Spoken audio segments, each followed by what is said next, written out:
Dear students, आज students की सबसे बड़ी समस्या अगर आपसे पूछा जाए तो आप क्या कहेंगे? शायद आप कहेंगे कि बेरोज़गारी स्टूडेंट्स की सबसे बड़ी समस्या है, लेकिन हम कहेंगे कि बेरोज़गारी नहीं, बेरोज़गारी से लड़ना सबसे बड़ी समस्या है। क्योंकि जब आपको रोज़गार मिलता है तो उससे पहले आप कहीं ना कहीं किसी न किसी स्तर पर, चाहे कितने ही इंटेलिजेंट हों, कितने ही धनी हों, कितने ही गरीब हों, आप बेरोज़गार होते हैं। बेरोज़गार इसलिए होते हैं कि उससे पहले आपको रोज़गार मिला हुआ नहीं होता है।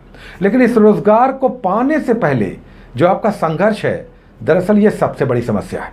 क्योंकि कई सारे लोग इस रोज़गार को पाने के लिए बड़े आराम से संघर्ष करते हैं, टाइम लेते हैं और फिर अपने लक्ष्य को प्राप्त करते हैं, रोज़गार पाते हैं।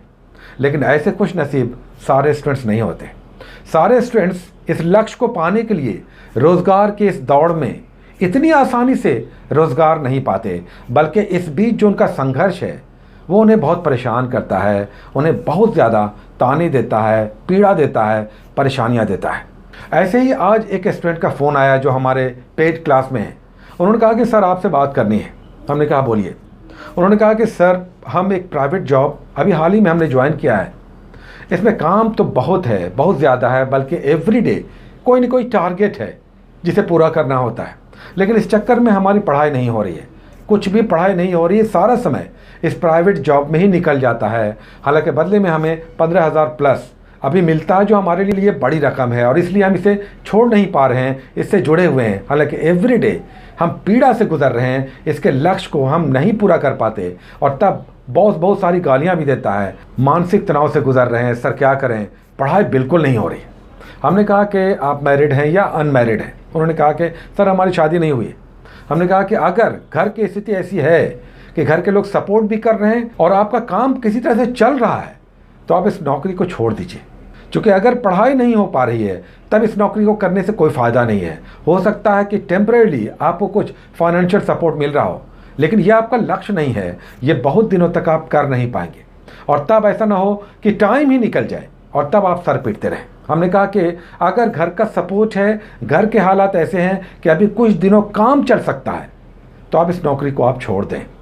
देखिए, प्राइवेट नौकरियां हमने भी की हैं, बहुत सारी ऐसी प्राइवेट नौकरियां जिसमें एवरीडे टारगेट्स होते थे। इसमें टेलीकम्युनिकेशंस के थे, फार्मास्यूटिकल्स के थे, प्रेस में थे, एजुकेशनल इंस्टीट्यूशंस थे, कई सारे प्राइवेट जॉब्स जिसमें एवरीडे टारगेट्स मिलते थे। ऐसा ही एयरटेल में हमने कुछ दिन काम किया था। वहाँ पर डेली कुछ टारगेट्स मिलते थे और फिर शाम होने के बाद हम लोग जब ऑफिस आते थे तो कैफेटेरिया में हम लोगों को वेट करना होता था और फिर थोड़ी देर के बाद फाइनली शाम होने के बाद बॉस पहुँचते थे। बॉस आते ही पूछते थे क्या हुआ, तुम लोगों ने क्या किया? रजनीश तू बता, तूने क्या किया? रजनीश ने कहा कि सर 35-40 लोगों को हमने कंसल्ट किया है, लोगों ने आश्वासन दिया है कि वो कंपनी से जुड़ेंगे, उसके प्रोडक्ट को लेंगे। उन्होंने कहा कि ये बता कि तूने कितने लोगों को क्लाइंट बनाया? रजनीश ने कहा कि सर क्लाइंट तो आज नहीं किसी को बना सके, लेकिन आश्वासन मिला है, बोले हैं कि 2-4 दिनों में आपसे फिर बात करेंगे, आपके प्रोडक्ट को हम लेंगे। बॉस ने कहा कि तुझसे ये काम नहीं होगा, तू मत आ यार, तू यहाँ मत आ, तू किसी काम का नहीं है, तेरे से ये काम नहीं होगा, तू कल से नहीं आएगा। और ये डेली का, हर दिन का यही सिस्टम था कि बॉस आते थे कैफेटेरिया में, हम लोग सारे लोग वेट करते थे और बॉस का एवरीडे यही होता था। किसी दिन रजनीश, किसी दिन प्रकाश, किसी दिन रंजन, एवरीडे कोई ना कोई टारगेट बनता था और बॉस की गालियां सुनता था, भरपेट। इतनी गालियां कि वो कहता था कि आज छोड़ देंगे कंपनी, आज नहीं आएंगे, अब नहीं आएंगे। ऐसा ही सबके साथ होता था। जो लोग सर्वाइव कर गए, गालियां सुनने की आदत जिन लोगों ने बना लिया वो सर्वाइव करते थे। जो लोग दिल पे इसे लेते थे वो कंपनियां छोड़ देते हैं। आपका ये जेस मास्टर भी ऐसे ही लोगों में से था। तो ये प्राइवेट नौकरियों का जो टारगेट है, जो चमक दमक है, जो आप बड़ी बड़ी कंपनियों का देखते हैं, ये दरअसल ऐसे ही साधारण लोगों के रोज़ सड़क पर जूते घिसने से प्राप्त होता है। लेकिन ये सामान्य व्यक्ति एवरीडे टारगेट से पिसता रहता है। ऐसा ही एक और स्टूडेंट थे, जब हमारा कोचिंग ऑफलाइन चल रहा था, मैरिड थे।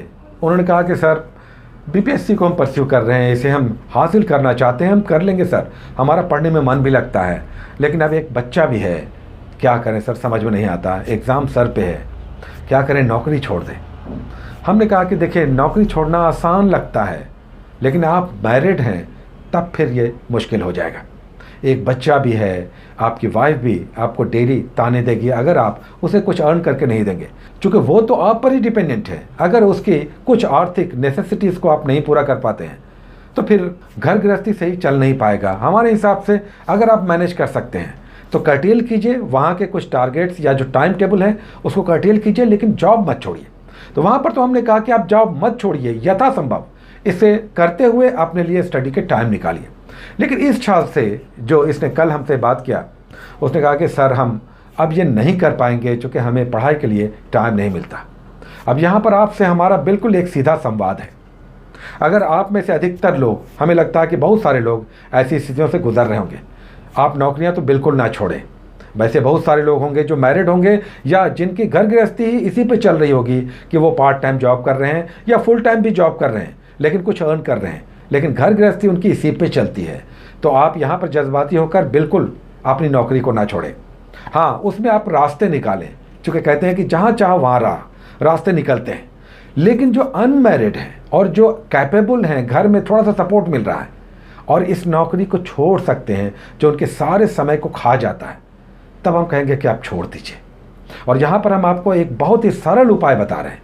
अगर इस पर आप चलते हैं तो निश्चित 100% आपको सफलता मिलेगी, आप अपने लक्ष्य को पाएंगे।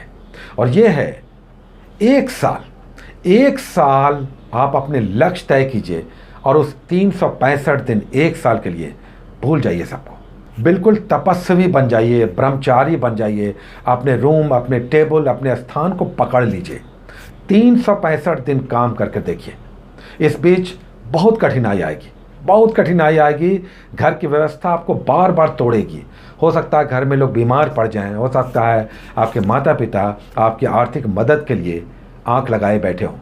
आपको लगेगा कि आप निकम्मे हैं, किसी काम के नहीं हैं, किसी तरह से घर को मदद कर पाते हैं। ये सब 1 साल झेल लीजिए। 365 दिन मेरा वादा है। आज देखिए 9 मई है। अगर आज आप शपथ लेते हैं तो अगले साल 2022 में 9 मई को मेरा वादा है आप काउंट कीजिएगा और हमारे इस वीडियो को खोलकर फिर से देखिएगा और फिर आप निर्णय कीजिएगा कि आपने ये 1 साल का जो प्रण लिया था, ये जीएस मास्टर का कहा हुआ कितना सही था, कितना गलत था। मेरा बिल्कुल आश्वासन है, आपको वादा है कि आप अपने लक्ष्य को निश्चित रूप से प्राप्त करेंगे। 365 दिन का प्रण लीजिए, कैलेंडर बनाइए, हर दिन एक दिन काटिए। 365 दिन, 364, 363, 362, 361, 360 और वो पहला लास्ट दिन आएगा जब आप अपने लक्ष्य को पूरा करके कैलेंडर को अंतिम रूप से काटेंगे और बोलेंगे कि यस, हमने अचीव किया। अभी देखिए बीपीएससी का एग्ज़ाम होने जा रहा है, 65वीं का रिजल्ट आ गया, मेंस होने जा रहा है। क्यों नहीं होता है? आप में से बहुत सारे लोग प्रीलिम्स निकाल लेते हैं, मेंस नहीं होता है, क्योंकि हम कई बार अपनी गलतियों के कारण हम बहुत योग्य होते हुए भी इस लक्ष्य को नहीं भेद पाते। बहुत सारे लोग, देखिए सर्वाइवल ऑफ द फिटेस्ट है। आप लक्ष्य तय कर लेंगे लेकिन डेडिकेशन उस स्तर पर नहीं देंगे तो काम नहीं बनेगा। डेडिकेशन उसी स्तर पर देना होगा जो कि आपसे कहीं अधिक कोई मेहनत कर रहा है। सर्वाइवल ऑफ द फिटेस्ट है, रोजगार सीमित है, लेकिन अगर आपको लेना है तो आपको हर उस छात्र को पीछे छोड़ना होगा जिससे पहले आपको नौकरी चाहिए। अगर ऐसी प्रबल इच्छा है, ऐसा डेडिकेशन है, ऐसा इंस्टिंक्ट है, तभी लगिए। और नहीं तो प्राइवेट नौकरियां कीजिए जो आप पार्ट टाइम में अर्न कर रहे हैं 15,000, 20,000 और इसी तरह से चलते चलिए। हो सकता है कि कितने साल ऐसे ही निकल जाएंगे, लास्ट में आपकी उम्र निकल जाएगी और फिर आप इसी तरह से प्राइवेट नौकरियों के लिए अभिशप्त होंगे। हो सकता है 15-45 हो जाए, लेकिन आप इस नौकरी में अपने आप को एडजस्ट नहीं कर पाएंगे। इसलिए अगर आपके मन में ऐसी इच्छा है कि आपका कुछ लक्ष्य है, उसे आप प्राप्त करना चाहते हैं, तो पहले समाज की गाली सुनने के लिए आप तैयार रहिए। जो आपको सबसे ज़्यादा प्यार करता है उसकी उपेक्षा, उसके उलाहने को आप सुनने के लिए तैयार होइए और तब आप तैयार रहिए कि आपका लक्ष्य आपको मिलेगा, ये जानते हुए कि आपसे कहीं अधिक कोई मेहनत कर रहा है। उससे आगे बढ़ना है, क्योंकि आपको सबसे पहले चाहिए। अगर 138 सीट है तो आपको सबसे पहले अपना सीट चाहिए। उसके लिए आपको 1 साल जमकर तैयारी करना होगा। अभी आप प्रण लीजिए, 365 दिन का प्रण लीजिए। आप हमसे अगले साल बात कीजिए, इसी 9 मई 2022 को हम आपसे बात करते हैं और देखते हैं कि हमारा ये कहा हुआ शब्द कैसे आपको नहीं लगता है। लेकिन इसके लिए आपको 100% देना होगा। मेंस की तैयारी चल रही है। अभी देखिए बीपीएससी बहुत सारे स्टूडेंट्स ने निकाल लिया है। बहुत सारे स्टूडेंट्स ने पीटी निकाल लिया है 65वीं का, मेंस का एग्ज़ाम होने जा रहा है। पहले तो ये और पहले होने जा रहा था, अब ये और टाइम मिल जाएगा, 2-3 महीने और टाइम मिल जाएगा। लेकिन कितने सारे स्टूडेंट्स हैं हमें मैसेज करते हैं कि सर अभी तक मेंस की तैयारी हमने अच्छे से शुरू नहीं किया है। क्यों नहीं किया है? फिर आप कहेंगे कि मेंस में नहीं हुआ, अभी तो पीटी किसी तरह से हो गया है। आप फिर कहेंगे आपके मेंस में नहीं हुआ, सर बहुत ज़रूरी था, रोने लगेंगे आप। हो सकता है कि आप इस पर पश्चाताप करेंगे। क्यों ऐसी स्थिति आने देते हैं?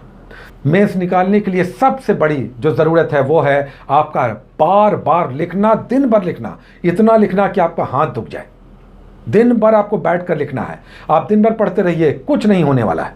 लेकिन आप 2, 3, 4, 5, 10 पेज अगर दिन भर लिखते हैं, वही आपके काम आएगा। अगर आप मेंस की तैयारी कर रहे हैं, पूरा ज्ञान आपका रखा रह जा सकता है। अगर आप केवल पढ़ रहे हैं, उसे लिख नहीं रहे हैं, तो सबसे बड़ा मंत्र है बीपीएससी मेंस निकालने का राइटिंग स्किल्स। अच्छे नोट्स बनाइए, उसे बार बार लिखिए, यही सबसे बड़ा मंत्र है। अगर बीपीएससी की बात करें, जीएस पेपर 1 आप लिख लीजिएगा, आप अपने ऑप्शनल को भी लिख लीजिएगा। जीएस पेपर 2 आपको मार देगा, जिसमें आपका इकोनॉमी का, ज्योग्राफी का क्वेश्चन आपको बहुत परेशान करने वाला है। आपका साइंस एंड टेक्नोलॉजी का क्वेश्चन टफ होगा। उसके लिए आपने क्या तैयारी की? तो इस तरह से अगर आप नहीं तैयारी करेंगे, आप महीनों लगे रहेंगे, एग्ज़ाम देंगे, रिजल्ट आएगा, वही आंसू, वही पश्चाताप, वही सब बातें जो पुरानी बातें, सर इस बार भी नहीं हुआ, चूँकि हम 5 मार्क्स से 10 मार्क्स से पीछे रह गए। बड़े अच्छे मार्क्स आए थे, लेकिन कट ऑफ से हम नीचे रह गए। तो इसलिए सबसे पहले तो आप समझिए इस बात को। आप पढ़ना चाहते हैं, अपने लक्ष्य को प्राप्त करना चाहते हैं, लेकिन वो डेडिकेशन नहीं है, वो समर्पण नहीं है, वो जिजीविषा नहीं है, वो तोड़ देने का लक्ष्य नहीं है, पत्थर से पानी निकाल लेने का जज्बा नहीं है। कैसे होगा बताइए? आपसे अधिक कोई पढ़ रहा, पहले उसका होगा। अगर आपके घर में ऐसी स्थिति है कि आपके यहाँ 3 टाइम का खाना भी नहीं बन सकता, ऐसी स्थिति है, तो फिर तो आप 365 दिन का प्रण लीजिए ना। आपको हम बोल रहे हैं कि 365 दिन का प्रण लीजिए। अगर आपके अंदर भी, आपके घर भी ऐसी स्थिति है कि 1 टाइम का खाना बनता है, दूसरे टाइम का सोचना पड़ता है, केवल 1 साल, केवल 1 साल आपने पूरा साल गुजार दिया। आप ग्रेजुएट हैं तो आप 18 साल से ऊपर के होंगे, कई सारे लोग 30-35 साल के होंगे, और कई सारे लोग शायद इससे भी अधिक होंगे। आपने सालों तो अपने हिसाब से दिया। 1 साल दीजिए ना, जीएस मास्टर के कहे हुए अनुसार 1 साल पढ़िए। भारत का कोई भी कंपटीशन ऐसा नहीं है जो 365 दिन 12 से 14 घंटा पढ़ने के बाद निकाला ना जा सके। सिविल सर्विसेज को भी निकाला जा सकता है। अगर आप 12 से 14 घंटे दे रहे हैं, बड़ा से बड़ा एग्ज़ाम देश का 365 दिन तैयारी करके 10 घंटे से अधिक आसानी से निकाला जा सकता है। लेकिन इसके लिए आप कितने तैयार हैं, ये आप पे डिपेंडेंट है। तो ये रोना मत रोइए। अगर आपको लगता है कि आपकी आर्थिक स्थिति अच्छी नहीं है, आप मर जाएंगे, आपको लगता है कि हर दिन आप कुछ नेगेटिव सोचते हैं, आपको लगता है कि हर दिन आपके लिए जीना मुश्किल है, 365 दिन का प्रण लीजिए और इस बीच गाली सुनने को तैयार रहिए, अवहेलना, उपेक्षा और लोगों के ताने सुनने के लिए तैयार रहिए। और अगर ऐसा करने को आप तैयार हैं तो आप 365 दिन के बाद बेरोजगार नहीं रहेंगे, मेरा ये वादा है।